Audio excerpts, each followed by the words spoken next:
Ahí sí, ya. Volviendo una vez más a transmitir el estudio por Facebook, ya que me habían bloqueado porque me porté mal en Facebook. Y, y ya subí la grabación al canal de YouTube del estudio anterior. ¿Ya? A mi canal de YouTube ya está subida. Ya se puede ver para quienes lo quieran escuchar, puedan seguir la continuidad. Y vamos a seguir hoy con el estudio que estamos haciendo en la ley de Moisés. ¿Qué es la ley de Moisés? En el contexto en el que estamos nosotros acá reunidos.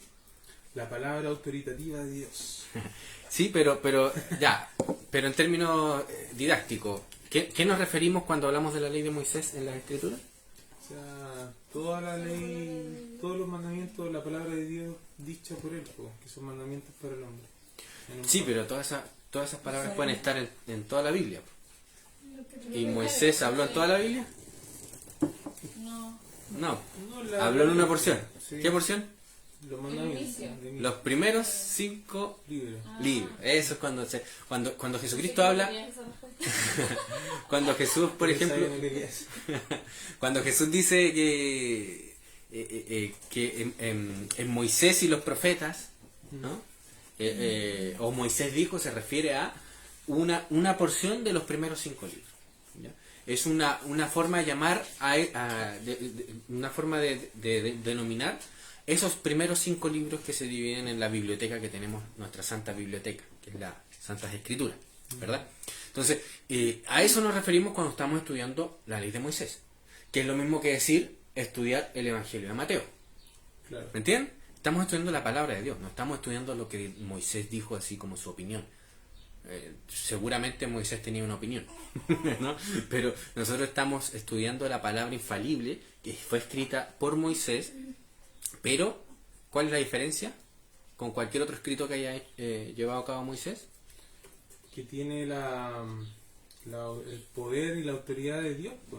Que ha sido inspirada por Dios, ¿no? ¿Se recuerdan un texto muy famoso? Sí. ¿Qué texto se le viene a la mente? Timoteo. Toda palabra de Dios es inspirada, ¿no? Y útil para todo, la enseñanza y el discipulado del hombre, ¿verdad? Bueno, quería hacer una breve recopilación de todo lo que hemos estado viendo hasta ahora, ¿ya? Un resumen, sí, no muy extenso. Hemos estado hablando o estudiado cómo Dios creó los cielos y la tierra, ¿verdad? El universo. ¿Cómo lo llevó a cabo? A través del poder de su palabra, ¿no? ¿Qué cosa es lo que Dios creó en la creación? Toda cosa buena, nada malo, ¿verdad? No hay nada malo en sí mismo. En otras palabras, y a lo mejor esto también debería haberse estudiado, pero como el espacio es corto, es breve, no alcanza para hacer un estudio tan exhaustivo, por eso es que es deber de cada uno de nosotros de seguir estudiando estos temas.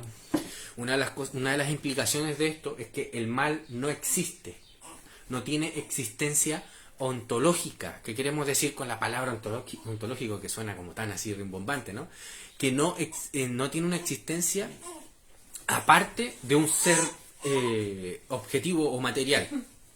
¿Me entienden? ¿Recuerdan lo que decimos con material? Sí. ¿Se recuerdan? Que eran las cosas que son parte de la creación. El mal no puede existir en abstracción aparte de la criatura, de lo material.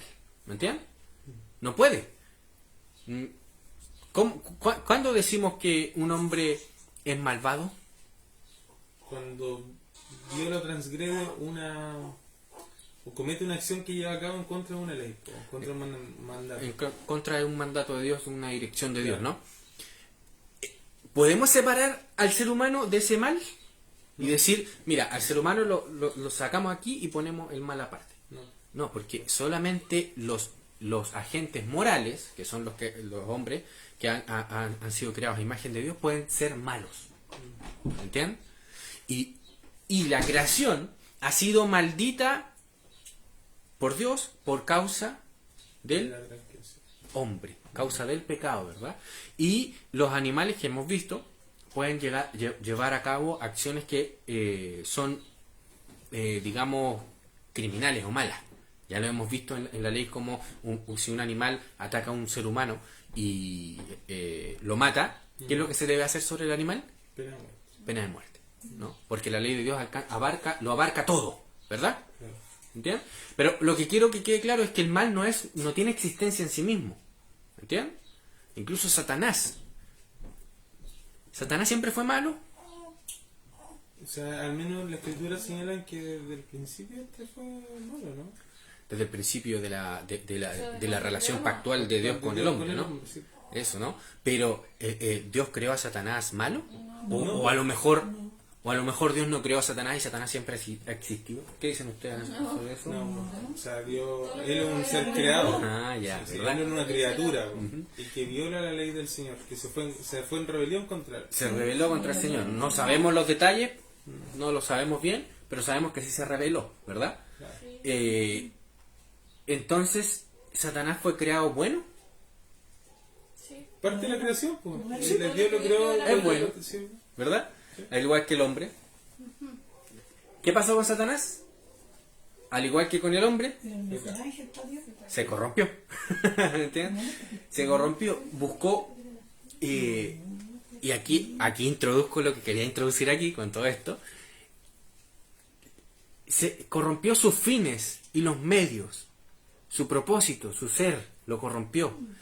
Dios creó al hombre con digamos, con estos elementos de la acción del hombre que se le llama la acción humana, que tiene unos elementos que son únicos para el ser humano y que no comparte con las demás criaturas, ¿no? Único mejor dicho, podríamos decir único con las personas, ¿no? Porque hemos dicho ya que los ángeles también son personas, ¿verdad? Sí. No personas humanas, personas angelicales. Sabemos que Dios nuestro Señor es la persona por excelencia, ¿verdad? De la cual nosotros hemos sido creados a su imagen. Entonces, fijémonos que el hombre tiene una característica en su ser, de cómo actúa, que todos, y esto lo compartimos todos, no es que podamos ser diferentes, no, en esto somos todos iguales. Cuando queremos actuar como seres humanos, no como, digamos, como la física, o como una célula, o como un hígado, no. Cuando actuamos como seres humanos, nos imponemos un fin, ¿verdad? Una meta. Una meta. Por ejemplo, en la mañana nos levantamos todos, no tan temprano porque son las 12, ¿no? Pero nos levantamos, una de las metas que teníamos era reunirnos acá, ¿verdad? Ese era nuestro fin. Y para lograr fin, ¿qué se necesita? Medios. Medios, ¿verdad?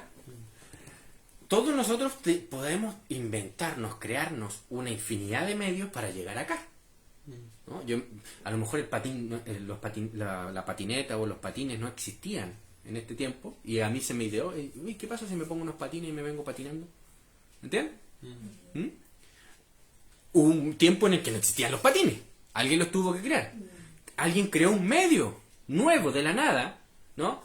No en el sentido divino, porque Dios solamente es el único que puede crear de la nada, sino que no estaba la idea del patín, ¿no?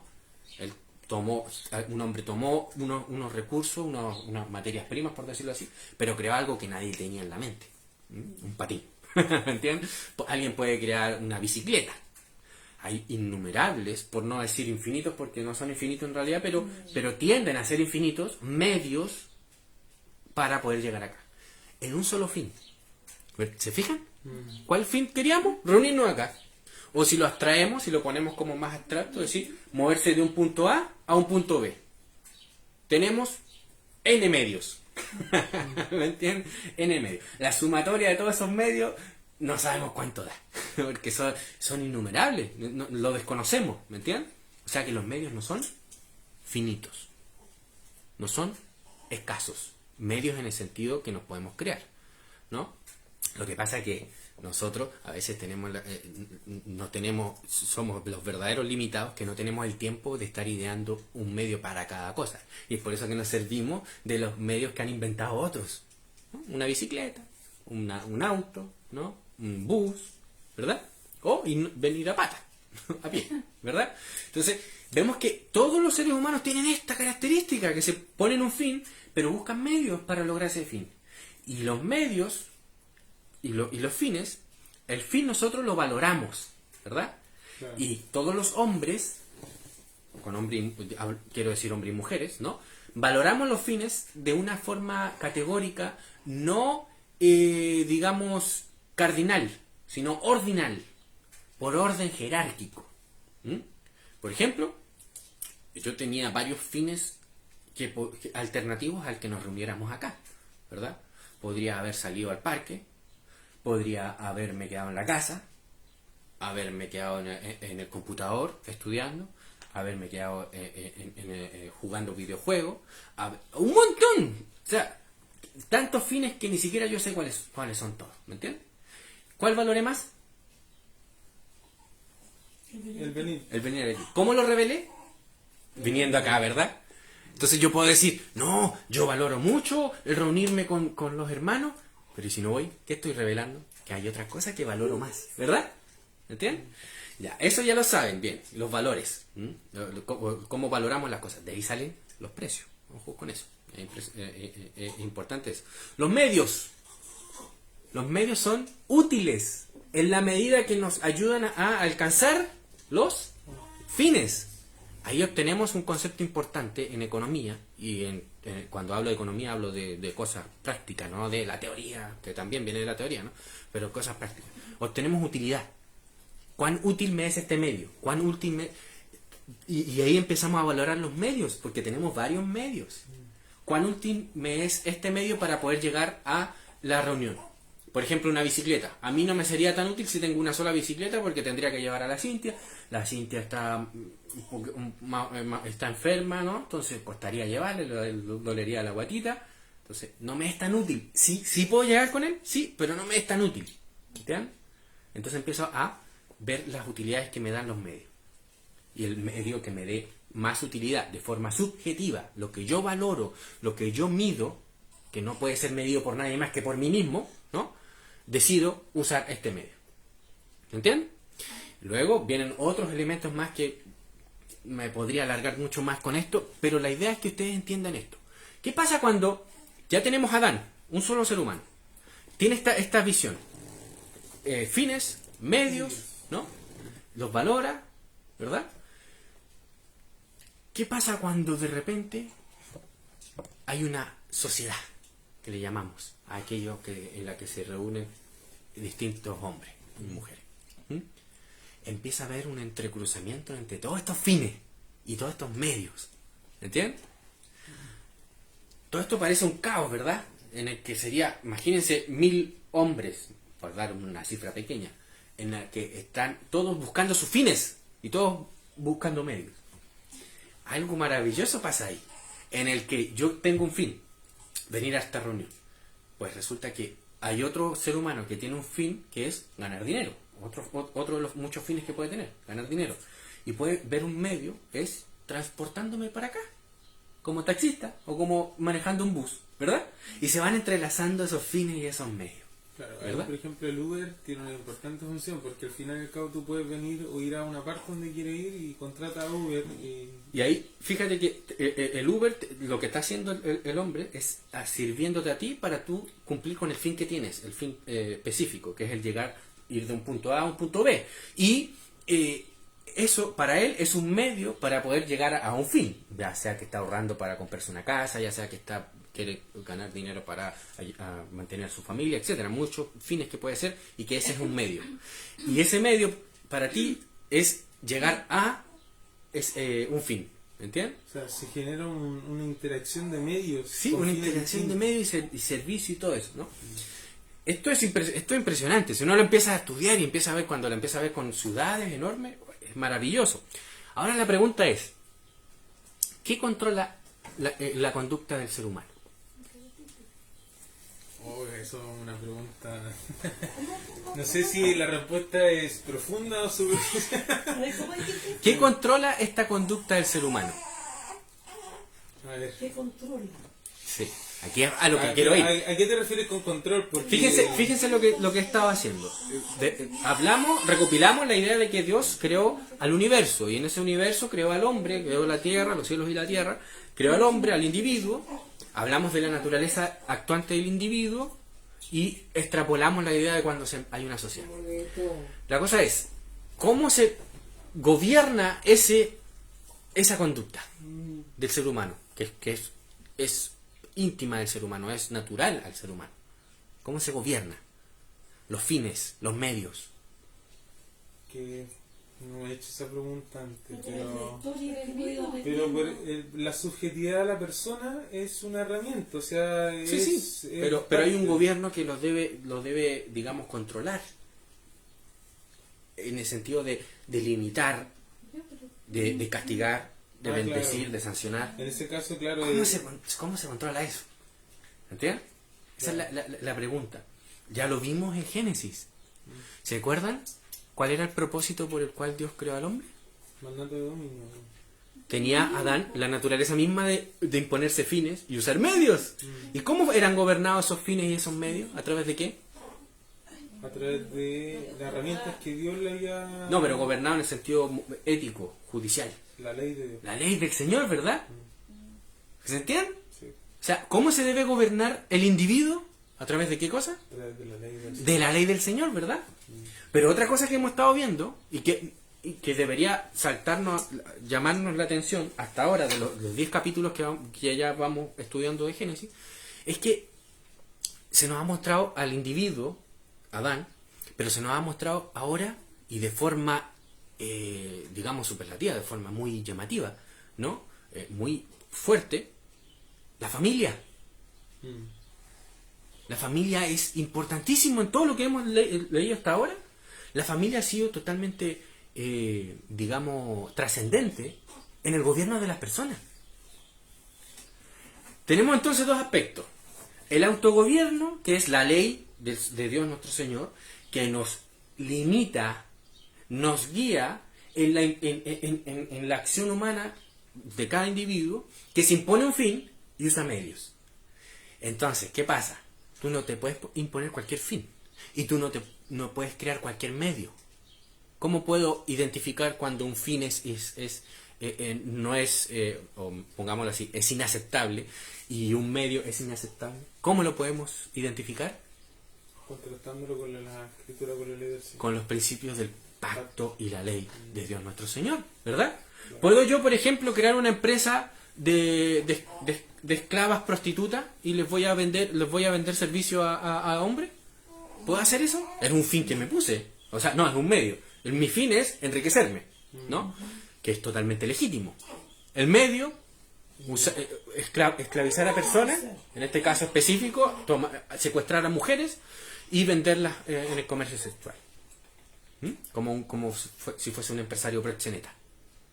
¿Es legítimo eso? No, ¿por qué? Porque está violando la ley del Señor. Porque está quebrantando la ley del Señor, ¿verdad? ¿Entiendes? Entonces la ley del Señor ya está gobernando a nuestra acción particular. Y una de las agencias, la agencia fundamental, la fundamental y la principal, que gobierna al hombre en esta acción humana, en cada uno de nosotros, ¿cuál es? La familia.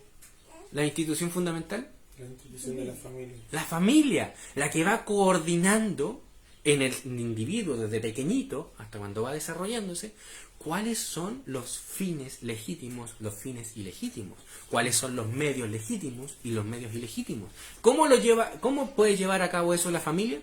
A través de la enseñanza de la ley del Señor. O sea, de ahí viene la importancia entonces de la educación. O sea, La educación. La educación es de la familia, no del Estado con un currículum totalmente pagano. Pero en este caso, no cualquier educación, porque yo puedo educar a mi hijo en la historia del arte mapuche. Claro. ¿Me entiendes? Eso sería educación en términos generales, ¿no? No, es en la educación, en la ley del La Señor, ley del Señor, sí. en la que vamos entregándole una especie de brújula, porque no es no es una lista de Cosas que- no haces esto, esto sí puedes hacer, esto otro no, esto otro puedes hacerlo en caso de... No. Es una especie de brújula que se le entrega al hijo, al que está siendo enseñado, gobernado en la familia, la institución fundamental, la agencia fundamental de gobierno, ¿no? Se le entrega esa brújula para que el individuo se pueda autogobernar. El propósito de la familia, entonces, en este sentido, es que el individuo pueda ser independiente con respecto a gobernarse a sí mismo bajo la ley de Dios. Y no necesite de un papá, como el niño de 6 años, 7 años, necesita que el papá le diga, no, eso no, hijo, esto sí, no, ahí no, bien, esto no, hijo, no, no puedes salir, no puedes entrar, ¿me entiendes? El objeto de la familia, de la agencia, la institución que Dios ha creado, que es la familia, es que el hombre, el individuo, hombre y mujer, puedan llegar a ejercer dominio, ¿me entienden? Y pueda hacer que su acción humana, la acción inherente al ser humano, que es creado a imagen de Dios, pueda entonces imponerse fines y crear nuevos medios que no sean inmorales, que no quebranten el pacto, que no quebranten la ley del Señor. Pero siendo chico, ¿cómo va el niño a aprender? Si papá no le dice no, o le dice sí, está bien, ¿cómo lo va a educar? Es que se tiene que educar con la ley del Señor. Ese es el desafío que tiene la familia. El papá tiene que tener la injerencia en poder decirle lo que es malo y lo que es bueno.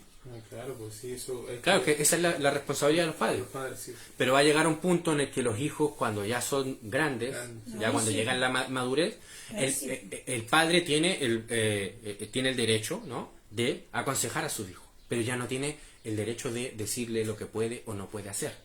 ¿Entiendes? No, pues sí, adulto. Porque ya se supone que se independizó, ¿verdad? En términos de gobierno. Y lo que no quiere decir que sea independiente en el sentido que nada gobierna sobre él. Estamos hablando en términos cristianos. Lo que gobierna es la ley del Señor sobre él, o el Señor mismo sobre cada uno de nosotros, ¿verdad? Entonces, esa es la agencia fundamental, más importante. Pero fijémonos, ¿qué pasa en nuestros días? La agencia fundamental de gobierno, ¿a dónde está? Cuando hablamos del gobierno, ¿qué pensamos? Hablamos de esta institución humanista, ¿no? Hablamos del Estado, ¿verdad? Claro. Y cristianamente, cuando hablamos de gobierno, ¿qué hablamos? De eclesiolatría. De la iglesia como una entidad, una corporación burocrática que gobierna, ¿verdad? Pues aquí, ahora en lo que vamos a estar estudiando, vamos a ir viendo cómo se va dividiendo los hijos de Dios, de los hijos de los hombres, o sea, de los hijos de Satanás con los hijos de Dios, ¿no? Se van dividiendo, y esa división, una de las características que se le otorga a cada uno de ellos es que los hijos de Dios tienen una característica fundamental, que el gobierno está en la familia. ¿Entiendes? Fundamental, no único. Porque hay gobiernos de empresa, hay gobiernos del individuo, hay gobiernos judiciales, etcétera, ¿no? Pero el gobierno fundamental en una sociedad de los hijos de Dios está en la familia, en el núcleo familiar. Ahí es donde se forman a los individuos para el autogobierno, ¿verdad? Y en los hijos de Satanás, ¿qué es la característica que vamos a estar encontrando? Es que el poder se centraliza, el poder se monopoliza, ¿verdad? Y en lo posible, en la medida de lo posible, ¿no?, se despersonaliza, como vamos a estar viendo. Se impersonaliza, o no sé cuál es la palabra exacta cómo se usa, no sé cuál de las dos, pero la idea es que se despersonaliza, y se hace una cosa burocrática, ¿verdad? Y el ser humano ya deja de ser importante en ese gobierno. Y por supuesto, esto con la excusa, es una excusa para que los tiranos se pongan ahí en el poder, ¿verdad? En el poder. Y lo vamos a ver ahora en este texto que vamos a estar estudiando. Entonces vemos cómo el desarrollo de las implicaciones del gobierno, según la ley de Dios, el pacto, y las implicaciones de los quebrantadores del pacto en su tiranía, que no podemos llamar gobierno, porque es tiranía, ¿no? Vemos cómo se va desarrollando. ¿Comprenden hasta ahora? ¿Cuál es la institución fundamental de gobierno entonces en el reino de Dios? La familia, ¿verdad? Vamos a ir a un texto para que ustedes vean que yo no me lo estoy inventando, ¿no? Me equivoco. Vamos al texto de Gálatas capítulo 6, versículo 10. Gálatas. La escritura da mucho énfasis y mucho espacio a la familia, como hemos estado viendo, ¿no? Gálatas 6. Da mucho espacio, entonces, como hemos visto ya en los primeros 10 versículos de la escritura, vemos que la familia aquí es primordial, ¿no? Es fundamental y tiene mucho lugar. La ley misma hace hincapié en la familia también como institución y como centro de la ley y del gobierno. Dios mismo utiliza a la familia para tipificar a la iglesia. Y aquí viene una cosa importante, miren, los que controlan las corporaciones que hoy llamamos iglesia, que no son más que paganos, que a veces en muchas cosas de palabras se dicen creyentes, pero en acciones no lo son, porque al negar la ley de Dios, y eso es una de las cosas que caracteriza hoy en día a las corporaciones que llaman iglesia, que no niegan que la ley de Dios sea vigente, esté vigente, y eso ya lo deja en el patio o en el lugar de los quebrantadores del pacto, los que niegan la ley del Señor. Fíjense que a imagen de qué cosa está hecha la iglesia, Imagen de una... a imagen de jerarquía. la jerarquía y del Estado, Sí. una burocratización, una institucionalización se les llama oficiales, los oficiales, digamos los encargados, los burócratas, que algunos conocen como pastores, ¿no? Pero no tienen temor con llamarle oficiales, ¿no? Hay una jerarquía. Entonces está como a imagen del Estado, ¿verdad? Veamos a imagen de qué es la iglesia. Veamos Gálatas capítulo 6, versículo 10. ¿Quién puede leer el versículo 10? ¿Yo? 6:10, ¿cierto? Sí, Gálatas 6:10. Así que, según tengamos oportunidad, hagamos bien a todos, y mayormente a los de la familia de la fe. A los de la familia. ¿Quiénes son los de la familia de la fe? Todos los que hacen la voluntad de Dios según Jesucristo mandó. Veamos Efesios capítulo 2, versículo 19. Efesios 2, 19. Dice así: así que ya no sois extranjeros ni advenedizos, sino conciudadanos de los santos y miembros de la familia de Dios. O sea, ¿a qué se hace analogía de la iglesia? A la familia, no a un Estado con poderes divididos y todo el cuento que quieran, ¿no? Sino a la familia. ¿Y por qué apunta a la familia? Si la iglesia es la que tiene el gobierno, la palabra, ¿no? En el reino de Dios, acá en la tierra. ¿Por qué a la familia? Ah, qué casualidad, porque la familia es la agencia fundamental del gobierno en el reino de Dios. Y la iglesia, se nos dice en Efesios, capítulo 2, capítulo 3, ustedes pueden leerlo en Efesios, es la que está llamada a gobernar este mundo. ¿Entienden? A tener la palabra ley, a traer la palabra ley de Dios a este mundo. ¿Cómo se gobierna? Pues con la lógica no de los paganos, no la lógica estatista, sino con la lógica del reino de Dios, ¿verdad? ¿Cómo se llama en el Nuevo Testamento a Dios? Padre. Padre. Yo pensaba que se le llamaba presidente o Estado, ¿no? No, Padre. ¿Cómo se le llama a la segunda persona del Dios Trino? Hijo.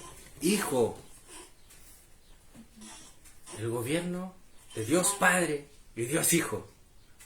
¿A qué se hace ilusión eso? ¿Acaso Dios literalmente es Padre?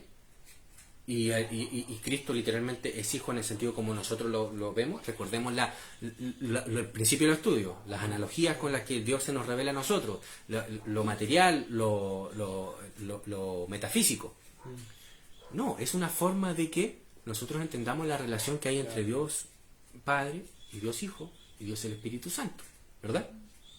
¿Se imaginan? Nosotros empezamos a decir que Dios verdaderamente es Padre como un padre tiene a su hijo. Entonces tendríamos que pensar que Dios tuvo una esposa, que empezar a imaginarnos cosas locas. Bueno, Pero no imaginemos nada. Sepamos desde lleno, y por eso es que empezamos con el método, ¿no? Diciendo que Dios se nos revela de forma análoga, ¿no? Dios es el Dios Padre, porque se nos quiere revelar la relación que hay entre Dios Padre y el Hijo, y la relación que tiene el Espíritu Santo junto las tres personas, ¿no? Por igual, ¿verdad? Entonces nos busca ver por medio de la analogía esa relación, ¿no? Y el énfasis está ¿en dónde? En la familia, ¿verdad? En la familia, no en un órgano de gobierno impersonal, burocrático, ¿no? De procedimientos legales, constitucionales y no, la familia. ¿Me entiendes? La familia y la ley de Dios. Eso es lo importante en las escrituras, ¿no? Y eso es lo que quería hacer énfasis, ¿no? Vemos cómo Dios creó al universo, o sea, Él es el que inició todas las cosas. El individuo, la naturaleza del individuo, que se pone fines, se crea medios, ¿m? Y esos medios, ¿cómo son regulados, gobernados? A través de la ley de Dios, ¿no? Comparémoslo con la visión del mundo. Los fines y los medios que se impone el individuo, ¿cómo son controlados? ¿Cómo son gobernados? ¿A través de qué cosa? A través del Estado, Claro. que usa la violencia y la amenaza de violencia. Yo quiero, por ejemplo, crearme un medio para lograr un fin de trasladarme de un punto A a un punto B, y me invento un auto volador. Lo logré, no me pregunten cómo, pero lo logré. El Estado no me va a permitir usarlo. Claro, porque le pertenece el subsuelo, el cielo, No solo- el mar, también, basado en eso, el Estado dice, yo soy el que regulo tus fines y tus medios. Sí. Y ese medio yo no lo pruebo. Por más que ese medio pueda ser muy eficiente y no afecte a otras personas, el Estado dice, yo no lo acepto. ¿Entiendes? Hemos cambiado del Dios Trino a una cosa que llamamos Estado que nadie sabe qué es, ¿no? Pero yo sí sé en términos materiales. Es un grupo de mafiosos que se llaman políticos y que buscan ejercer dominio sobre los hombres. ¿Entiendes? Y que nos venden el cuento de que el Estado soberano, que todos somos el Estado, y todos participamos en esto. Una estafa tremenda. Bueno, entonces ya me perdí donde me puse a despotricar contra los políticos. Ya vimos entonces cómo es la analogía con los hijos de Satanás, ¿no? Que su búsqueda no es el gobierno, sino la dominación. ¿Mm? ¿Cuál es la búsqueda del Hijo de Dios en el reino de Dios? El autogobierno, el gobierno de la familia, la gloria de Dios nuestro Señor. ¿Y cómo se ejerce cómo lleva a cabo esto? A través de la obediencia a la ley de Dios, la cual es la que establece todo. Establece la familia, porque la ley de Dios es la palabra de Dios, no es una cosa aparte. Y es la palabra de Dios la que creó a la familia, la que creó al individuo, la que hizo la creación, la que estableció todas las cosas. ¿Entienden? Entonces la ley de Dios es la que es la fundamental en todo esto. Y la agencia, el medio que usa, uno de los medios que usa Dios en su ley, es la familia para crear, formar este carácter en cada uno de nosotros. ¿Entienden? Carácter que, si lo tenemos mal formado, es debido a que, primero, como individuos, no nos preocupamos en formarlo. Y segundo, y no más importante, por lo importante es el individuo, ¿no? Y segundo, con respecto a nosotros como individuos. Segundo, la familia que no nos llevó a esto, ¿no? Pero no digamos que la familia es la culpable porque yo soy un criminal. No digamos que la familia es culpable porque yo soy un lascivo, ¿no? No digamos que yo soy la culpable porque ando chismeando por todos lados. O sea, que la familia es la culpable de porque yo ande chismeando en todos lados. Esa era la idea, ¿no? No le echemos la culpa a la familia, ni a la sociedad. Somos responsables. ¿Entiendes? Somos responsables. ¿Ya? Basado en esto, entonces vamos a leer, después de esta no breve recopilación de lo que hemos estado estudiando, o las implicaciones de lo que hemos estado estudiando, mejor dicho, vamos a leer Génesis capítulo 10, versículo 1 al 14. Toda esta introducción me sirvió para poder justificar que leamos la genealogía. Porque a menudo pensamos que las genealogías son aburridas, ¿no? Y pensamos que podrían sacarse de la Biblia y estaríamos igual, en la misma. O sea, en el sentido de que tendríamos lo mismo. No tendríamos lo mismo. Las genealogías son importantísimas. Y si Dios las pone ahí, es por algo. Y si Dios pone mucha información ahí y nos invita a estudiar, es por algo. Una de las cosas que nos enseña la genealogía es que no debemos ser holgazanes en nuestro estudio. ¿Entienden? ¿Por qué? Porque en el versículo 1 dice: estas son las generaciones de los hijos de Noé, Sem, Cam y Jafet, a quienes nacieron hijos después del diluvio. Después del diluvio. Primera de Pedro nos dice que solo los hijos de Noé con sus esposas y la esposa de Noé entraron al arca, no sus hijos. Ahí ya sabemos algo importante, no habían hijos ahí, ¿no? Versículo 2. Los hijos de Jafet, Gomer, Magot, Madai, Javán, Tubal, Mesec y Tiras, los hijos, ¿verdad? Y dice, los hijos de Gomer, Askenaz, Rifat y Togarma, los hijos de Javán, Elisa, Tarsis, Kitín y Donadín. Y estos poblaron las costas, cada uno cual según su lengua, conforme a sus familias en sus naciones. Poblaron las costas. ¿Por qué nos da esta información? ¿A qué nos invita el Señor aquí? A multiplicarse, a cumplir un mandato de dominio. No, sí, está en lo cierto, pero lo que yo quiero es preguntarme, ¿a qué nos invita este texto? ¿Por qué nos está diciendo esta información de que poblaron tal lugar? Porque se va a generar el conflicto entre la otra generación, pues no de los hijos de campo. También, pero una de las cosas es invitarnos a estudiar geografía. A veces las respuestas son más simples. Estaba anexando con el capítulo anterior. Sí, pero fíjense que lo que se nos busca es que nosotros veamos, oye, ¿a dónde se asentaron? ¿De dónde vienen? ¿Vendré yo de esta genealogía? ¿No? Y a conocer arqueología, historia, ¿me entienden? Es bueno. No es que nos esté mandando a que tengamos que ser doctores en historia, no, pero oye, sería interesante abrir sobre todo ahora, usted abre un mapa en el celular, ni siquiera ya un computador, en el celular, usted pone en Google, pone una ciudad, por ejemplo, Tarsis, a lo mejor le lleva al lugar donde está geográficamente.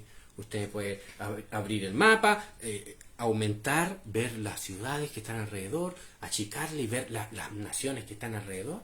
Y se puede encontrar que, por ejemplo, Tiro está al norte de Israel. ¿Entienden? Oh, está bonito, ¿eh? Y ver Egipto. ¿Dónde está Egipto? Oh, está abajo de Israel. Hacia el sur. ¿Entiendes? ¿Dónde está Judá? ¿Y dónde está Benjamín? Ahí necesita mapas más antiguos, ¿no? Pero ver dónde está Jerusalén es interesante para poder más o menos quedarse en la mente. Oye, cuando hablaban de los asirios, ¿dónde estaban los asirios? ¿No? Al oeste, ¿no? Al este es a la derecha. Al sur, al noreste de Israel. Y pueden ver que cuando se decía que los sirios descendían, ¿no? Estaban hacia el norte. Y ahí pueden entender muchas cosas, ¿verdad? Y además tienen información para enseñar a sus hijos y para que los hijos no sean holgazanes y simplemente sepan lo que tienen que saber para poder cumplir un puro fin con un solo medio. Y ¿qué pasa? Que cuando se le empieza a enseñar, empieza a abrir la mente a los hijos, ¿qué pasa? Que los hijos empiezan a tener más perspectiva. Y cuando quieren imponerse un nuevo fin, pueden tener mayor perspectiva para crear nuevos medios, ¿verdad? Por eso que la Biblia nos manda a estudiar un montón de cosas, ¿me entiendes? Todo lo que podamos para poder ser bendición no solamente a las familias, sino también a nuestro prójimo. Preguntarnos como, por ejemplo, ¿cómo puedo ayudar a los necesitados según la verdadera religión? ¿Qué medio puedo usar? ¿Me entiendes? Y ahí un hijo que ha sido creado en una familia donde el gobierno es bíblico, donde la ley de Dios manda, ese niño que ha sido formado, su carácter, su cosmovisión, tendrá una perspicacia para ver eso que nosotros no la tenemos. ¿Me entiendes? Es maravilloso eso. Vamos entonces a adentrarnos a estos textos. En el versículo 2, a ver, acá tenía anotado, porque aquí hay mucha información que yo tuve que sacar, porque aquí sí se requiere un poco de estudio. El primer hijo de Jafet es Gomer, cuyos descendientes fueron los cimerios, que después son identificados en forma general, así como bien general, con los griegos, ¿ya? Los cimerios con C, ¿no? No se confunda con los sumerios, ¿no? Los cimerios, que eran un pueblo nómada indoeuropeo. Estuvieron durante algunos siglos en las montañas del Cáucaso. Atacaron una ciudad o una nación que se llamaba Urartu, y que está en el reino de Ararat, esto es por ahí por Turquía, durante el reinado de Rousas I, no Rousas I, que era un rey que gobernaba en ese lugar, ¿no? Y atacaron posteriormente de nuevo, ¿no? Finalmente, en el año 676 a.C., destruyeron Frigia y un rey más o menos famoso, el rey Midas. ¿Se acuerdan de las alegorías del rey Midas? Que pidió a un genio que todo lo que tocara se convirtiera en oro. ¿Se acuerdan de eso? Bueno, aquí a lo mejor parece que este es el rey, ¿no? El rey Midas, cuando este pueblo, estos descendientes de Gomer, atacaron, el rey Midas se suicidó. Y después de la historia que como se iba desarrollando, Siria doblegó a este país y lo quitaron y lo destruyeron, por decirlo así. Quitaron su poder y se fueron a Capadocia, según la historia, ¿no? ¿Ven cómo toda la información que podemos sacar de un solo hijo, ¿no? De los descendientes de Noé? Yo podría seguir con cada uno de los hijos y estaríamos a largo. Esto se los dejo para que ustedes puedan investigar por sí mismos, si quieren, si desean yo les puedo otorgar información o libros o comentarios que tienen todo esto, ¿no? Y ver cómo el propósito de esta revelación es vernos cómo el mundo empezó a ser habitado, ¿no? Fíjense que en el versículo 3 versículo 5, perdón, dice: de estos se poblaron las costas, cada cual según su lengua, conforme a sus familias, en sus naciones. Hace poco yo estaba leyendo un economista que estaba interpretando la crisis del COVID. Y para interpretar la crisis del COVID, como todo buen economista, ¿no? Tiene que tener un instrumento que le permita, un instrumento de análisis, que le permita dar explicación de los fenómenos que está observando, ¿no? Que le permita explicar. ¿Y su instrumento cuál era? El instrumento que estaba usando era el evolucionismo.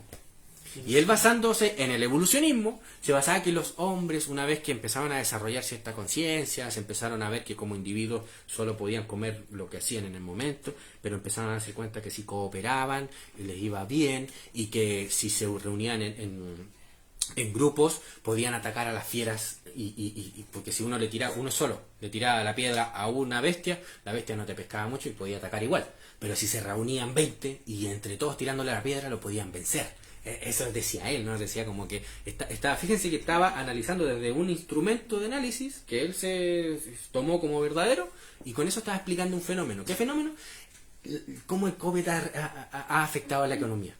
Después de un largo análisis o de justificación del por qué él está usando ese instrumento y dando explicación a los fenómenos, empieza a ver cómo los hombres se empiezan a reunir en grupos, ¿no? Y esos grupos, cuando persiguen un fin en común, buscan que el otro grupo contrario pierda, aunque pierdan ellos, pero le conviene que pierdan, ¿no? Porque es mi grupo enemigo, y empieza a explicar. Pero está explicando un montón de fenómenos sociales que pueden ser explicados desde nuestra perspectiva cristiana. Es más, que solamente pueden ser explicados verdaderamente desde una perspectiva cristiana. Pero pueden haber otros instrumentos, ¿verdad?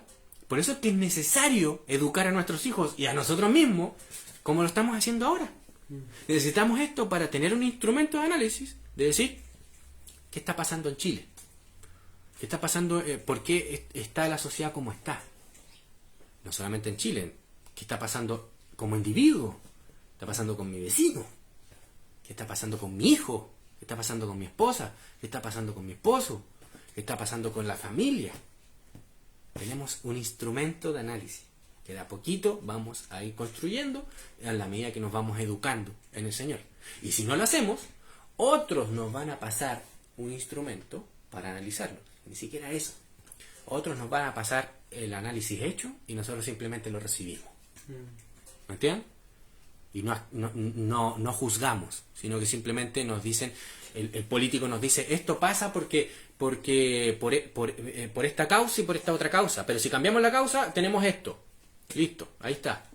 Y uno lo recibe y dice, sí, es por eso, y empieza a alabar al político o a defender al político porque él es el que dice eso. Sí, si no vaya al político.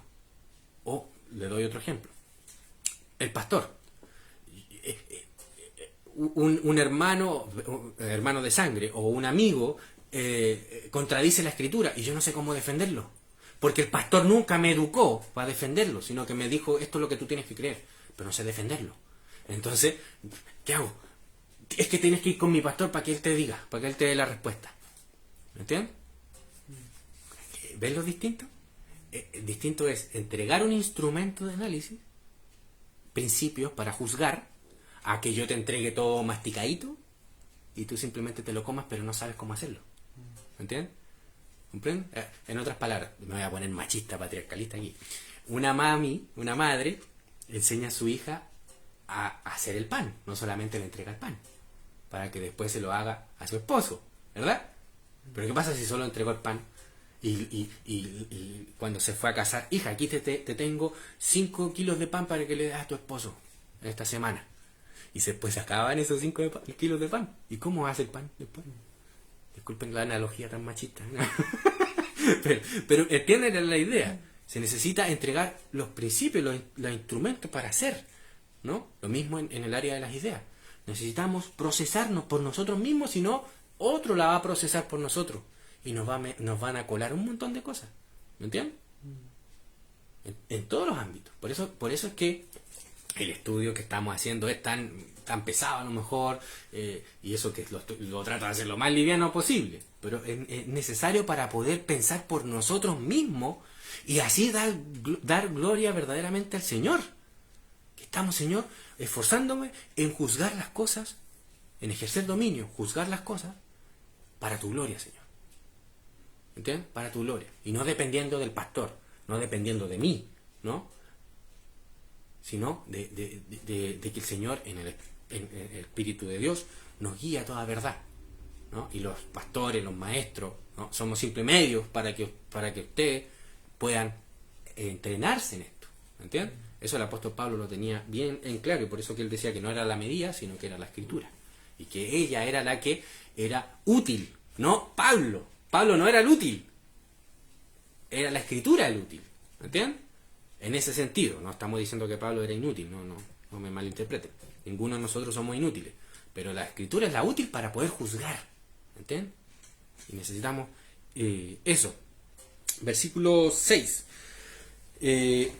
Ya vimos los hijos de Jafet, ¿verdad? Ahí hay mucho hilo que cortar, como se dice, no sé cómo es el dicho. El versículo 6 nos dicen ahora los hijos de Cam. ¿Se acuerdan quién es Cam? Que maldijo el hijo maldito por parte de... El que recibió la maldición, pero no directa, indirecta. Fue extraño, ¿verdad? Fue una dirección indirecta. ¿Para qué? Para que sufriera la misma vejación o digamos la misma ignominia que sufrió Noé ante la burla de su hijo. Cam, dice, los hijos de Cam, Cus, Misraín, Fut y Canaán. Uno se pensaría que es el primogénito el que le traería la vergüenza, pero no, fue el último. Fue el último el que le trajo la vergüenza, Canaán, ¿no? De donde vienen los cananitas. Si uno ha leído la escritura y conoce las historias bíblicas, sabrá quiénes son los cananitas. Y no se puede nunca decir mucho o nunca pasarse de lo pervertidos y corrompidos que eran los cananitas. Nadie se va a pasar, nadie va a levantar falso testimonio diciendo un mal contra los cananitas. Créanme que es cierto. Nadie se va a pasar. ¿Por qué? Porque ¿a qué nación? Si han habido otras, pero ¿cuántas naciones el Señor nuestro Dios ha destruido de esta manera? A través de la espada, del derramamiento de sangre. ¿A cuántas? Las podemos contar con los dedos solamente, ¿no? De destruir de esa manera. Porque el juicio así lo exigía. Porque el comportamiento de esas naciones, en otras palabras, ¿cómo se gobernaban cada uno de los individuos? ¿Según la ley de Dios? No. Según el pecado. ¿Verdad? Y el pecado era el que les decía el amén y el sí a los fines que se imponían y a los medios que usaban.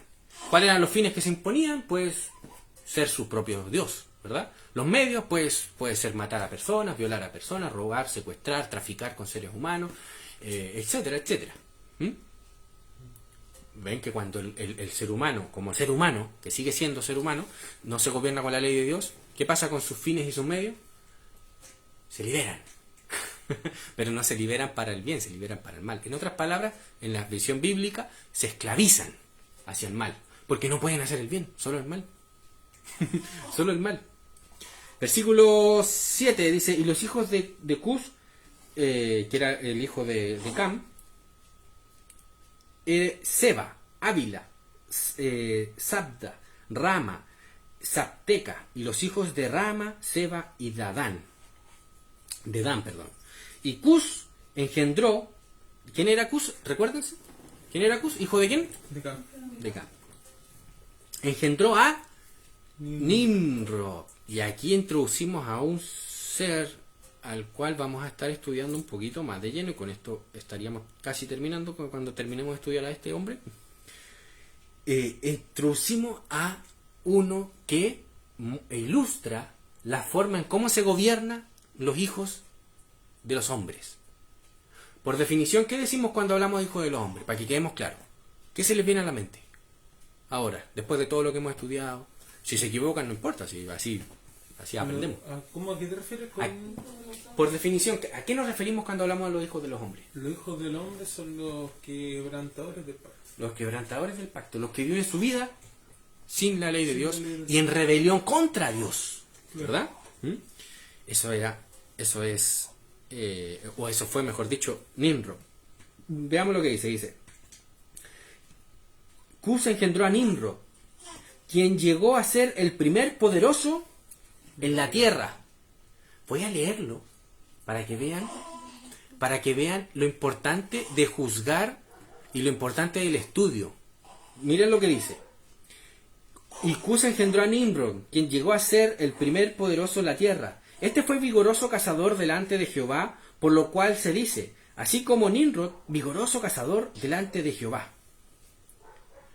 Oye, casi que podría ser como David, ¿verdad? Un rey vigoroso, poderoso en batalla, ¿no? Gobernador. Una bendición para el pueblo. ¿No les causa ruido?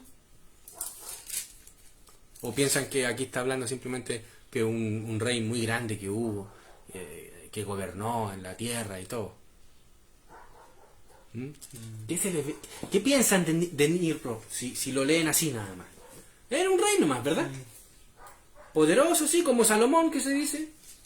Y más encima se dice delante de Jehová. Oh, capaz que era fiel.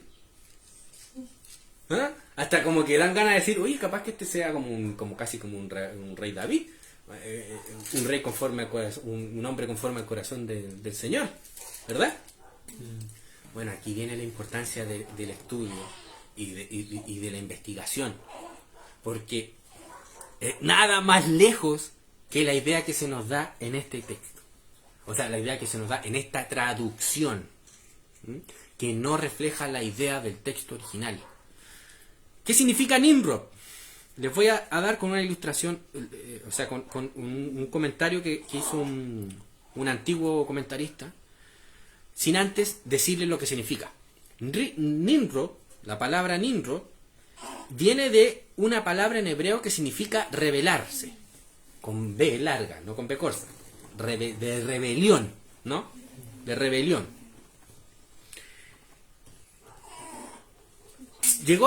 Se dice que llegó a ser el primer poderoso en la tierra, ¿no? Y fíjese que se utiliza la palabra poderoso como en Génesis 6, versículo 4. ¿Qué dice Génesis 6, versículo 4? Capítulo 6, versículo. Versículo 4. ¿De qué habla? Habla de los gigantes en la tierra en aquellos días que habían, gigantes. Y también después que se llegaron los hijos de Dios a los hijos de los hombres y les engendraron hijos. Estos fueron los valientes que desde la antigüedad fueron varones de renombre. Ya estudiamos este texto, ya vimos las implicaciones de todo esto. Que todo esto no eran varones de renombre así como quien dice un renombre como Salomón en sabiduría. No. Su renombre, ¿por qué? ¿A qué se debía? A que eran violentos, a que eran asesinos, ¿no? A que eran secuestradores de hombres. Esa es la idea, ¿ya? Nimrod fue como dice, vigoroso cazador, pero cuando dice delante del Señor nos da nos da ruido. No ante el Señor o ante Jehová en el sentido de que haya estado de acuerdo a la voluntad y propósito del Señor. Ni mucho menos, como por ejemplo en Jonás capítulo 3, versículo 3, se nos dice que la palabra era conforme a la palabra del Señor, ¿no? O en Hechos capítulo 7, versículo 20, cuando se nos dice que cuando nació Moisés, esto fue alegría para el Señor, delante del Señor. No, nada que ver eso. El nombre Nimrod proviene del hebreo que no me pidan como que lo pronuncie porque no lo tengo idea, ¿no? Que dice que significa nos sublevaremos, nos rebelaremos, nos levantaremos en rebelión, en sentido colectivo. Proviene de eso y apunta a un tipo de violencia o de violenta resistencia contra Dios. O sea, en otras palabras, que Nimrod no se llamaba Nimrod de nacimiento. Llegó a llamarse Nimrod. ¿Cómo es que llegó a llamarse Nimrod? Es sabido que cuando alguien se destaca por algo, hay veces que cuando se destaca tanto por algo que hace, es llamado por aquello que hace, ¿verdad? Por ejemplo, alguien que es zapatero. Por algo existe el nombre Zapatero, o sea, el apellido Zapatero, ¿verdad? Así hay muchos apellidos que tienen el nombre de una profesión, ¿verdad? Que quedaron como con eso. Bueno, con Nimrod, que la palabra Nimrod es sublevación, se nos dice que era un cazador. No se nos dice de qué, pero lo seguro es que era un cazador de seres humanos. Un cazador de seres humanos. Y tenía seguramente un grupo de personas que le seguían. ¿Y ese grupo de personas qué hacían con él? Cazar, ¿verdad? ¿Y qué hacía un líder de una tropa de gente, de bandidos? ¿Qué hace el líder? A decirle, vamos a sublevarnos, vamos a sublevarnos, vamos a rebelarnos. En el idioma original en el que hablaban, Nimrod, Nimrod. A tal punto que la gente empezó a llamarle, los seguidores, le empezaron a llamarle Nimrod. El que se subleva, el que se opone al Señor. ¿Me entienden? Fíjense lo que dice un comentarista, dice: yo creería que este hombre, como cazador feroz y rodeado de una escolta de compañeros, tuvo siempre en la boca y repetía para excitar a los demás a la rebelión esta palabra: Nimrod, Nimrod. Sublevémonos, sublevémonos, que podríamos traducirlo, ¿no? Luego los demás, incluso el mismo Moisés, designaron esta palabra como un nombre propio para Nimrod. ¿Entienden? Y que apoya, y esto se apoya, este autor apoya su opinión con otros ejemplos similares de la historia, en los que a una persona ha llegado a llamar según lo que hace o lo que lo destaca, ¿verdad? Por ejemplo, Abraham, ahora se me viene a la mente, Abraham no se llamaba Abraham, Dios lo llamó Abraham, ¿verdad? ¿Y qué lo que iba a destacar a Abraham? Ser padre de muchas naciones. Bueno, Nimrod lo destacaba el ser un rebelde delante de el Señor. Ahora entendemos un poco la perspectiva de este pasaje. Nos está hablando de un tirano, de un cruel tirano. O sea, y ahora podemos entender lo que se nos viene después en el capítulo 11. Porque fue Nimrod quien fundó Babilonia. Fue Nimrod quien fundó Babilonia. Este fue entonces vigoroso cazador delante de Jehová, por lo cual se dice, así como Nimrod, vigoroso cazador delante de Jehová. Así como aquel rebelde, vigoroso cazador de hombres delante del Señor, o que se levanta, digamos, en rebelión contra el Señor. ¿Comprenden la idea que hay en el texto? Entonces esta idea no está clara ahí en esta traducción. No es muy clara, ¿sí? Tiende a ser un poco ambigua, que pareciera que, oye, como es delante del Señor, parece que este hombre era santo. ¿Entiendes? Versículo 10. Fue el comienzo de su reino Babel, Erech, Akkad y Calne, en la tierra de Sinar, esas ciudades, esas distintas ciudades. De esta tierra salió pues Asiria. Uy, si supiéramos cómo se comportaba Asiria. El versículo 11. De esta tierra salió Asiria.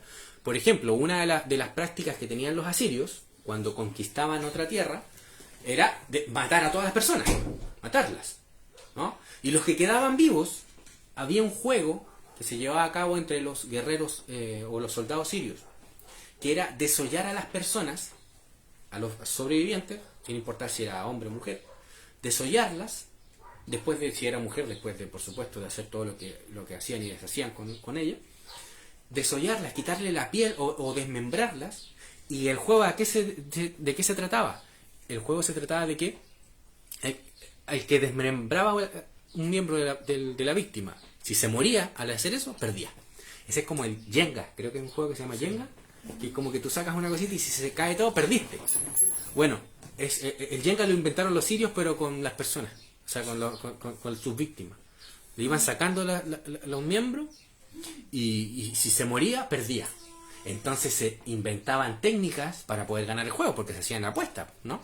Se hacían apuestas. Y la idea era quitar un miembro, desollar, pero de tal forma que no murieran. Imagínense esa cultura. Esa es la cultura que heredó ¿de quién? De Nimrod, ¿verdad? Los sirios, los asirios.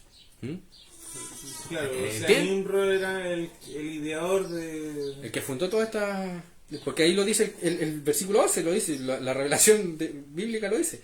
De esta tierra salió para Asiria y edificó Nínive. Nínive es la ciudad asiria por excelencia en las escrituras. Claro. ¿Quién fundó Nínive? Nimrod. ¿Por qué los asirios se comportaban de esa manera? Porque eran hijos de Nimrod. ¿Me entiendes? ¿Ves lo importante del estudio? Para que uno pueda, con todas estas cosas que va estudiando y analizando, ya cuando encuentra con el texto, pues no va a caer en la ambigüedad de creer que Nimrod era un rey más de los que han existido. No, era el tirano por antonomasia, a tal punto que fundó Babilonia. Ya vamos a estudiar qué representa Babilonia. Versículo 12. Y Resén, entre Nínive y Cala. Oye, era fundador de ciudades. Encaja, ¿verdad?, con la descripción de que Nimrod era un cazador de personas. Iba, conquistaba, esclavizaba y fundaba ciudades. Por ejemplo, para ilustrarlo, el Taj Mahal. El Taj Mahal, si ustedes lo buscan en Google, van a ver una edificación hermosa de un rey, ¿no? Un jeque. No sé si es jeque, no sé si es la palabra correcta. Era un poderoso, un potentado, ¿no?, de renombre, que para demostrarle su amor a su esposa, mandó construir el Taj Mahal. ¡Ay, qué linda historia de amor! ¿Pero qué hay de fondo? Esclavitud. La esclavitud. ¿Saben cuántas? No se sabe cuántas personas murieron construyendo el Taj Mahal, en las condiciones precarias en las que se llevaba a cabo esa construcción. ¿Entiendes? A estos tiranos les encantan esas edificaciones grandes donde esté su renombre o se muestre su poder, ¿verdad? Por eso es que a Nimrod le encantaba fundar tantas ciudades, a tal punto que fundó Nínive, fundó Babilonia. ¿Qué representa Babilonia en la escritura? Una ciudad... La principal representa aquellos que viven en Babilonia, aquellos que quebrantan, que se prostituyen, que quebrantan el pacto de Dios, que se prostituyen al propósito por el cual Dios los ha creado. ¿Me entienden? Que es el de dar gloria a Dios y no darse gloria a sí mismo como si ellos fuesen dioses. ¿Me entienden? Eso representa Babilonia. ¿Y qué va a representar Nimrod? No va a representar un rey David, no va a representar un rey Salomón. Representa al tirano por antonomasia. Versículo 13. Misraim engendró a Ludim a Ananim, a Lehabim, a Naftuim, a Patrusim, a Cashluhim, en donde salieron los filisteos. Mira de dónde salieron los filisteos, los hijos de Nimrod. De los hijos de Nimrod salieron los filisteos. ¿Qué representan los filisteos en las escrituras y en la historia de Israel? infinitas guerras. A tal punto que bíblicamente uno puede dar un insulto a alguien diciendo que sal de aquí, filisteo, incircunciso. ¿Me entiendes? Vienen de Nimrod. ¿Ven la importancia de la genealogía y de la información que nos entregan? O sea, yo estoy aquí dando una pincelada, porque si ustedes leen comentarios bíblicos más o menos serios, van a ver que hay un montón de información en estos 14 versículos que estamos leyendo. Versículo 14 entonces decía que de los hijos de Nimrod salieron los filisteos, y de donde salieron los filisteos, y nació aparte a otro hijo, que era Caftorim, ¿ya? No de todo se nos entrega la genealogía y todo, pero se nos da indicios de dónde vienen las naciones, las distintas naciones. ¿Y dónde está el énfasis? En que las naciones vienen de dónde? De las familias. No del mito que tenemos acá en Latinoamérica, o en América, en realidad, de que la nación viene de una junta de gobierno que se establecen como nación y se inventan un nombre y se escriben una constitución y todas esas tonteras. No, viene de la familia. ¿Ven lo importante de que nazca de la familia? Porque si nace de esa idea de una junta burocrática, ¿en qué se transforma esa nación? En una abstracción, en una burocratización. ¿Entienden? En cambio, si una nación nace de la familia, ¿en qué se transforma esto? En una verdadera comunidad, porque tenemos identidad familiar, pactual, ¿verdad? Con esto termino. Ahora sí que termino. Nosotros decimos que en Chile habitamos chilenos, y los chilenos somos un pueblo. Mentira, no somos un pueblo. No somos un pueblo, no somos una comunidad. Eso es una abstracción que usan los políticos para sus propios fines. Pero no somos ni comunidad ni pueblo. Es el territorio que llamamos Chile, está construido por una unión entre muchas comunidades y muchas familias. Y lamentablemente esta visión lo que hace es atomizar a la sociedad, a tal punto que ya solamente las comunidades son prácticamente una familia, ¿no? Y así como vamos con los progresistas que están destruyendo el país, uno se puede preguntar qué país le van a dejar estos progres a sus perros, porque no tienen hijos. ¿Verdad? Entonces, vemos que una verdadera nación se construye desde la familia, desde la comunidad, desde el pacto. Y entendemos por familia no lo sanguíneo, sino lo pactual, ¿verdad? Porque la adopción es algo importante en el reino de los cielos. Si no, aquí estoy yo que he sido adoptado en el reino de los cielos, ahí está usted que ha sido adoptado, que antes era extranjero, advenedizo, y ahora somos conciudadanos y miembros de la familia. Y la familia es algo de pacto, no tanto de sangre. Sí tiene que ver la sangre, pero no es lo fundamental. Lo fundamental es que eres miembro de la familia según el pacto. Te hemos adoptado. Una vez adoptado eres uno igual a nosotros. ¿Amén? Amén. Un abrazo, mi hermano, que Dios les bendiga. Chao, chao.